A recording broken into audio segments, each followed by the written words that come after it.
This is our latest project. A lot of people make soap these days for their own use or to sell. It can be very creative.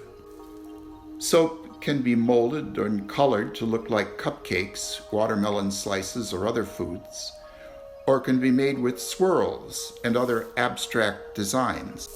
We've never made soap before, but we've been studying it for the past month. There are many different ingredients you can choose from that give the soap different properties.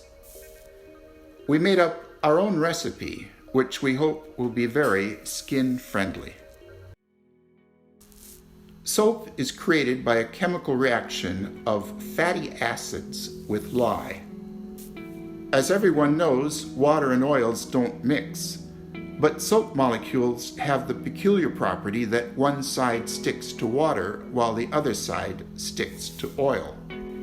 This allows oily dirt to be dissolved in water and washed away. Here is a chemical formula for the reaction, which is called saponification. This is what we prepared for our soap making.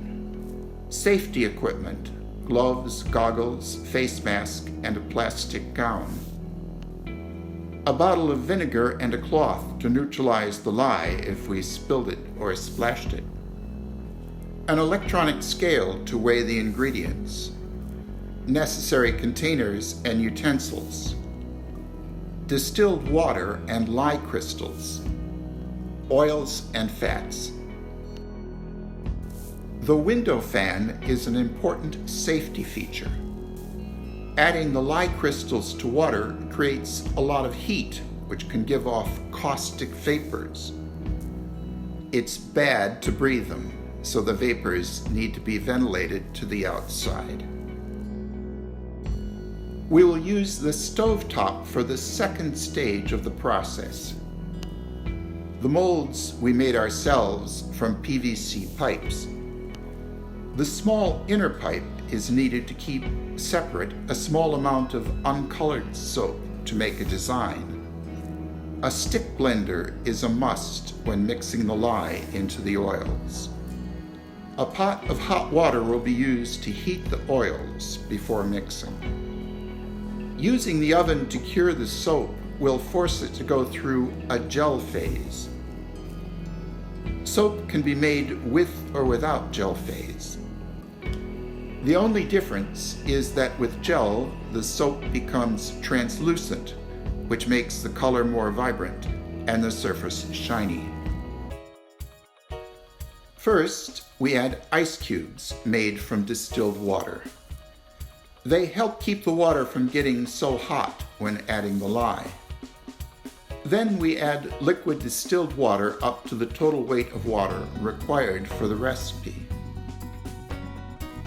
Next, we weigh the lye crystals. It's important to use the right amount of lye for the type and amount of oils and fats. If you use too much lye, some will be left in the soap and will harm the skin. We used an online calculator that gives you the correct amount of lye depending on how much of which kinds of oils and fats you use. It's vital to add the lye to the water, not the other way around. If you do it the wrong way, adding water to the lye, the water may flash boil and splatter the caustic solution in your face. In a separate container, we combine the oils and fats. First, we add coconut oil, which, when made into soap, will provide super cleansing power. Despite its softening and soothing effects in its raw form, when made into soap, coconut oil can dry the skin out if you use too much. This is another example of how important it is that each ingredient is used in just the right amount. Now we're adding avocado oil, which will increase the conditioning properties of the soap and make the lather more creamy. Avocado oil also has wonderful skincare advantages, such as a high content of vitamins A, D, and E.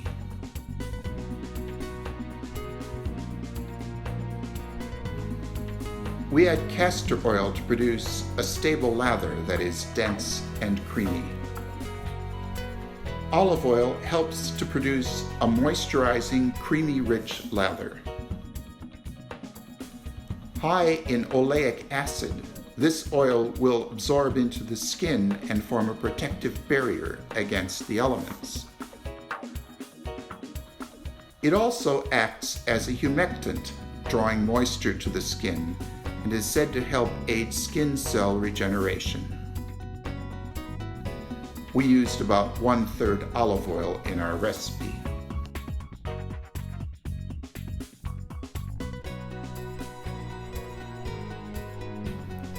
We take out 4 tablespoons of the oil to mix with an equal amount of turmeric, which we will add later to provide natural coloring to the soap. Besides adding color, turmeric is also a potent antioxidant and anti-inflammatory agent.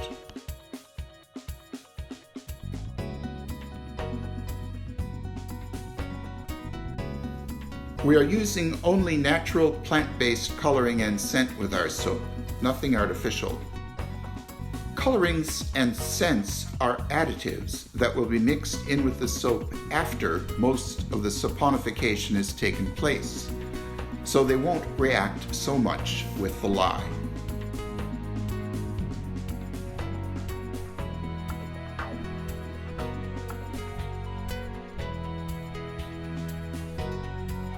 Beeswax adds hardness to the soap bar.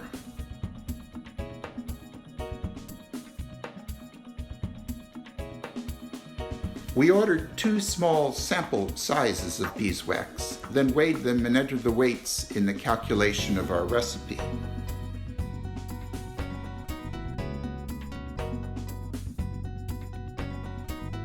Because we're using all of the beeswax and we already weighed it, we don't need to weigh it now, just add it all in.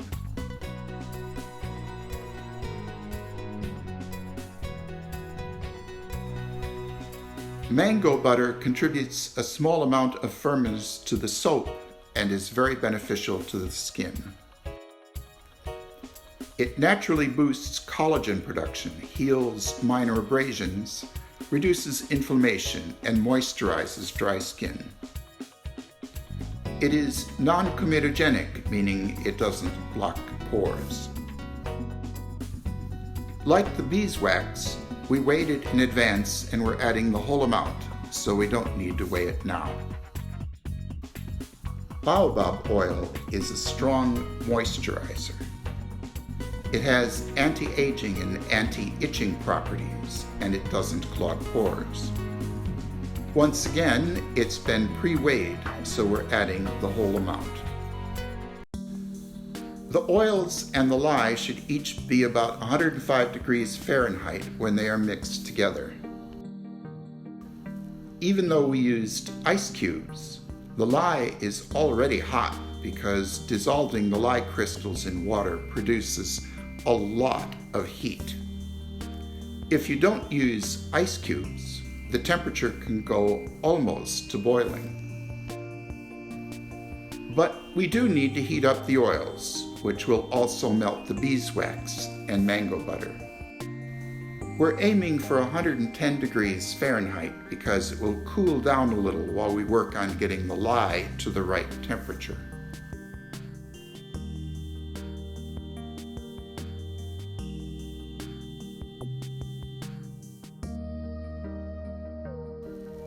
It turns out that the lye has cooled a little too much, so we need to heat it up. We are using what's called cold process oven process. There is also cold process, where you mix at a higher temperature and then insulate the mold after pouring without using the oven. Hot process involves heating the soap so that it's fully saponified before putting it in the mold. The advantages of that are that the lye is fully reacted before adding fragrance, and the cure time is shorter. With cold process, there is still some lye in the soap, which can react with the fragrance and affect the scent.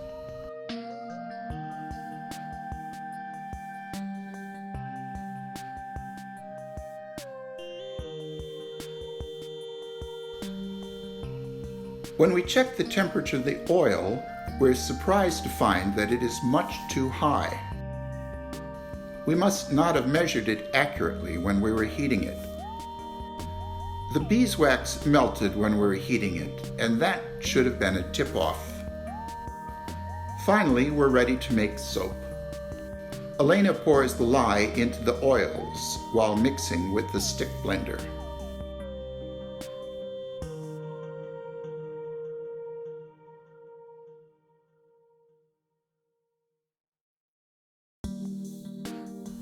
We're aiming for what's called light trace.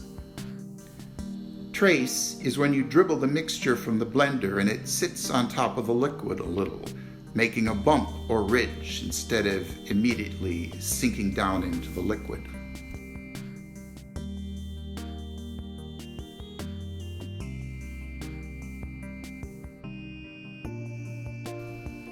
With trace achieved, we add the rosemary essence. Its main purpose is to add scent, but rosemary essential oil also has anti-inflammatory and antibacterial properties. It also protects the skin from oxidative stress.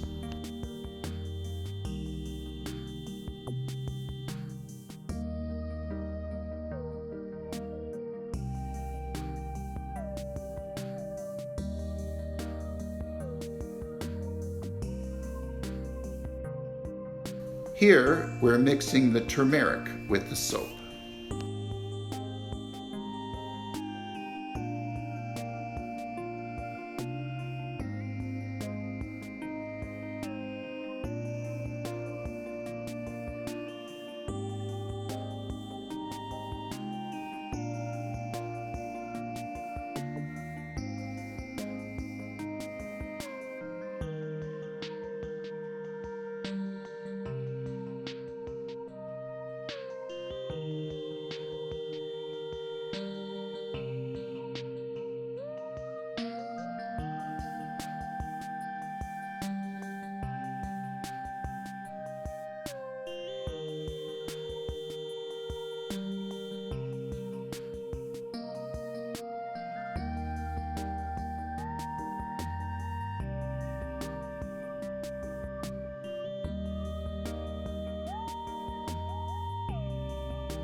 Off camera, we saved a small amount of soap. I had calculated that we needed to save 3 ounces of uncolored soap to pour in the inner tubes to make a design. It didn't seem like enough, so we saved a little more than that. It turns out that the calculation of 3 ounces was right, so we have more uncolored soap than we need for the inserts. We're filling the rest of the mold with turmeric-colored soap now. The soap was supposed to be still liquid at this point. As you can see, it's much too thick. This could be happening for different reasons. The temperature may have been too high when we mixed. Or we may have mixed too much with the blender. Also, we've read that adding scent can accelerate the saponification. In addition, we've just found out that using beeswax makes it harden quickly and shouldn't be used when trying to make an intricate design. Maybe all 4 factors together are to blame.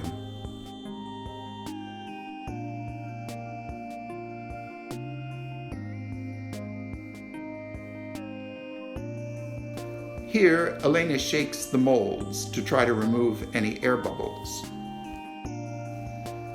Because the soap was so thick, we ended up with some air bubbles anyway, but not too many.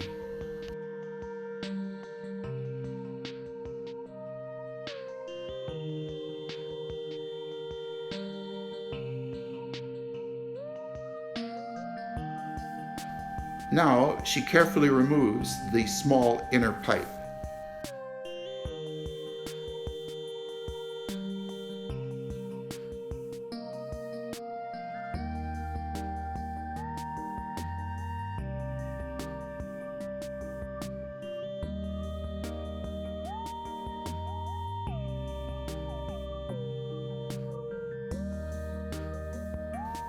This all looks very messy, but it's all just soap, so it will wash away easily when it's time to clean up.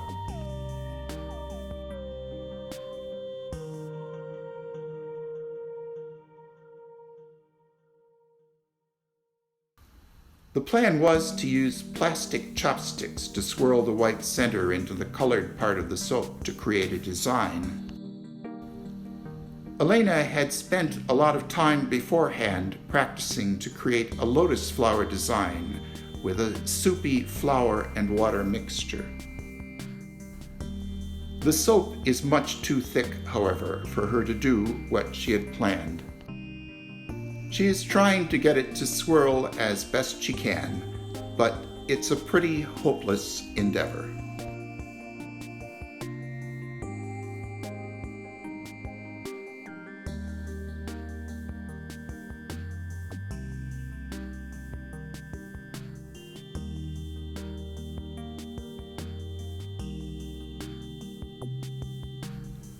Finally, we put it in the oven, then turn the oven off and leave it overnight.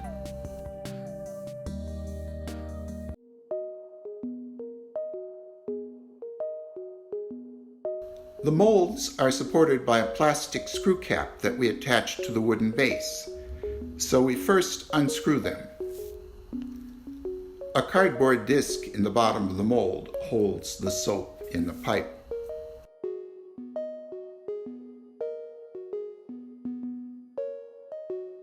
Next, we remove the pipe adapters.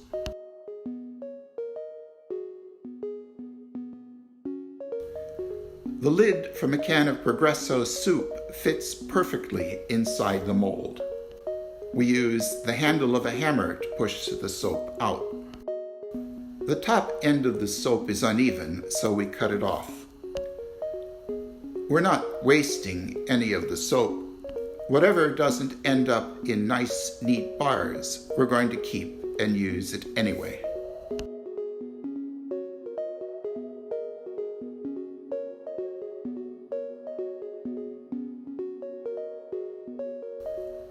After trying a lot of different things that didn't work, we realized that we could support the pipe with the adapter to push the soap out. We figured on 10 1-inch bars, 5 from each mold. However, we only got 7 bars. It's a little tricky calculating what quantity of oils are needed to make a given volume of soap. We found a conversion factor online, but it was evidently too low.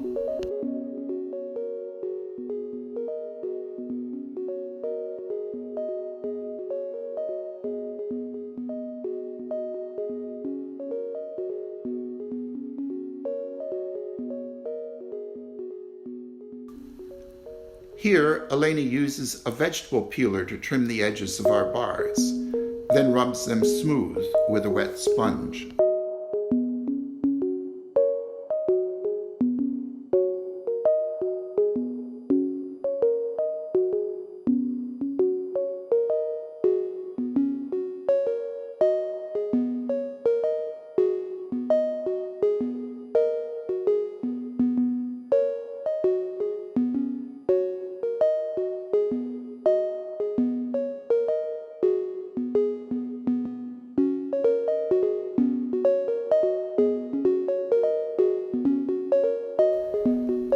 Notice how forcing the soap to go through gel phase has made the color deep and rich and the surface shiny.